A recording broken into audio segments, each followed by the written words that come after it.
Ho'oponopono prayer की success story है और देखिए इनकी ग्रोथ कितनी अच्छी हो गई है। सिर्फ होपोनोपोनो प्रेयर किया है इन्होंने उस जगह पे बैठ के, बस इतनी प्यारी सक्सेस स्टोरी है ना। आई थिंक ये सबको सुननी चाहिए। नेगेटिविटी रिलीज करने के लिए बड़ी प्यारी सक्सेस स्टोरी है। हेलो अनिल जी, आप सक्सेस स्टोरी शांभवी दीदी तक दे देंगे तो मुझे बहुत खुशी होगी। और शांभवी दीदी, अगर आप मेरी ये सक्सेस स्टोरी पढ़ रहे हो तो सबके साथ ज़रूर शेयर करना। मेरा नाम इसमें मत डालना। मेरा अपना पार्लर है और मैंने 4 साल पहले पार्लर का कोर्स किया था और उसके पहले भी मैंने एक और कोर्स किया था, पर 4 साल पहले मैंने बहुत ज़्यादा अच्छी जगह पर से प्रोफेशनल कोर्स लिया था। उसके पहले जो मैंने कोर्स लिया था उसके बाद से ही मैंने पार्लर तो शुरू कर दिया था, पर 4 साल पहले ये बोल सकती हूँ कि अच्छा वाला मैंने काम शुरू कर दिया था, जिसमें मैंने बोर्ड वगैरह सब लगा के प्रॉपर जैसा एक पार्लर होता है वैसा शुरू किया था। लेकिन हमारे एरिया में इतनी ज़्यादा प्रॉब्लम होने लग गई थी कि एक तो जगह जगह पर पार्लर खुल चुके थे, जगह जगह पर सैलून खुल गए थे। समझ ही नहीं आ रहा था कि मेरा पार्लर काम कैसे करेगा। और जब वो खुलते थे तब मेरे मन में बहुत नेगेटिविटी आ जाती थी। मैं ये सोचती थी अब इनके साथ भी मेरा कंपटीशन है, उनके साथ भी मेरा कंपटीशन है, और मुझे समझ ही नहीं आता था कि मुझे कैसे सोचना चाहिए। आपका वीडियो एक दिन मैंने देखा तो मुझे लगा कि मैं इसे फॉलो करूँ तो कैसे करूँ। मैंने एक दिन कमेंट भी किया कि मैं इसको कैसे ठीक कर सकती हूँ, क्योंकि वो नेगेटिविटी का पूरा असर मेरे खुद के पार्लर के ऊपर पड़ चुका था।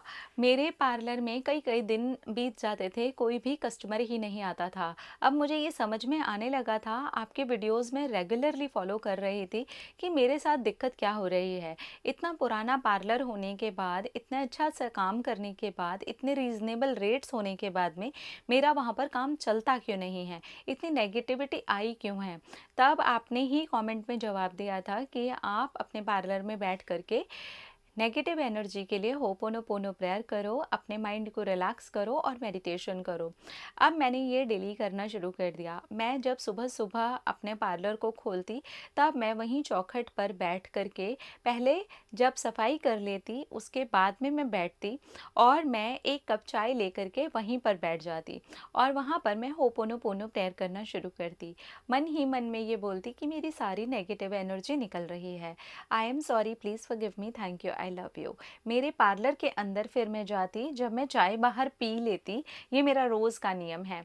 मैं अपने पार्लर की चौखट पर ही चाय पी लेती थी। मेरे 2 दरवाजे हैं, एक मेन दरवाज़ा है वहाँ नहीं, जो अंदर वाला दरवाज़ा है उस पर बैठ करके मैं चाय पीती थी। और मेरे पार्लर में 2 लड़कियाँ भी पहले मैंने रखी थी, लेकिन काम ना होने की वजह से उनको मुझे हटाना पड़ गया था। तब मैं उनके साथ टाइम स्पेंड करती थी, लेकिन अब मैंने अपने साथ टाइम स्पेंड करना शुरू किया। उसके बाद मैं पार्लर के अंदर आती, हर एक चीज़ को क्लीन करती और होपोनोपोनो प्रेयर कंटिन्यूसली करती रहती। ये सोचती कि मेरे पूरे पार्लर में से नेगेटिविटी पूरी तरह से रिलीज़ हो रही है। और इसके बाद में मैं जब ये दोनों चीज़ें कर लेती, जब अपना पूरा पार्लर साफ़ कर लेती, झाड़ू लगा लेती, चाय पी लेती, वहाँ बैठ के होपोनोपोनो प्रेयर कर लेती, अंदर होपोनोपोनो प्रेयर कर देती, तब मैं पोछा लगाती और पोछे के पानी में भी मैं होपोनोपोनो प्रेयर डाल देती। मैं हमेशा से अपने पार्लर को खुद ही साफ़ करती आई हूँ, तो मैं अभी भी यही करती।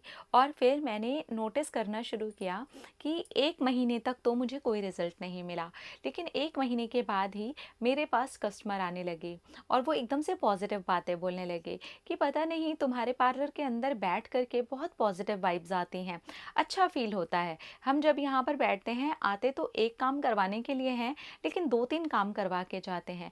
ऐसा एक कस्टमर ने नहीं बोला, मुझे कम से कम 8-10 कस्टमर ने सेम बात बोली। मैं उसे आज भी कंटिन्यू करती हूँ और आज भगवान की इतनी कृपा है, मेरा पार्लर इतना अच्छा चलता है कि आसपास के लोगों ने मुझसे पूछना शुरू कर दिया है कि तुमने कोई पूजा पाठ करवाया है क्या? ये कैसे हो रहा है? लोग मेरे पार्लर के बाहर आकर के वेट करते हैं। वेटिंग पीरियड होता है मेरे पार्लर में, जहाँ पर मैंने